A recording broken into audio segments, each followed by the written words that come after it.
L அலாமெயின் போர். இந்த போர் வந்து பார்த்திங்கன்னா 1942 நடந்தது. இந்த எல் அலாமெயின் போருடைய தொடக்க ஆண்டுகளில் ஜெனரல் ரோமெல் தலைமையிலான ஜெர்மன் படைகள் வட ஆப்பிரிக்காவை விரைந்து கைப்பற்றுவதில் வியத்தகு வெற்றிகளை பெற்றன.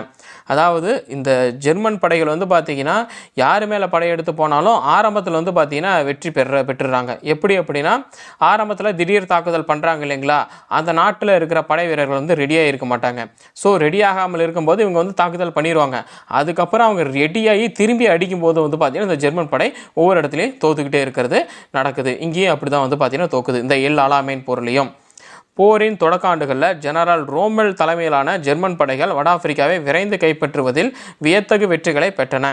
எகிப்து மட்டும்தான் இப்போது இந்த இங்கிலாந்துடைய கைவசம் இருந்தது. இப்போது இங்கிலாந்துடைய கைவசம் எது இருக்குது அப்படின்னா எகிப்து மட்டும்தான் இருக்குது. ஸோ இப்போ பாருங்கள், ஜெனரல் மவுண்ட் கோமரியின் தலைமையிலான நேச நாடு படைகள் எதிர்த்தாக்குதல் நடத்தி வட ஆப்பிரிக்காவில் எல் அலாமெயின் என்ற இடத்தில் ஜெர்மனி இத்தாலிய படைகளை தோற்கடித்தன. அதாவது வந்து பார்த்திங்கன்னா நான் சொன்னது தான், எடுத்த உடனே வந்து பார்த்திங்கன்னா தாக்குதல் நடத்தி உள்ளே போயிடுறாங்க ஜெர்மனி படைகள்.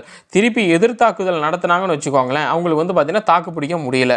அதான் சொல்கிறாங்க, ஜெனரல் மான் கோமரியோடைய தலைமையிலான நேசநாடு படைகள் எதிர்த்தாக்குதல் நடத்தி வட ஆப்பிரிக்காவில் எல் அலாமெயின் அப்படின்ற இடத்துல வந்து பார்த்தீங்கன்னா ஜெர்மனி இத்தாலிய படைகளை வந்து பார்த்தீங்கன்னா தோற்கடிச்சிட்டாங்க.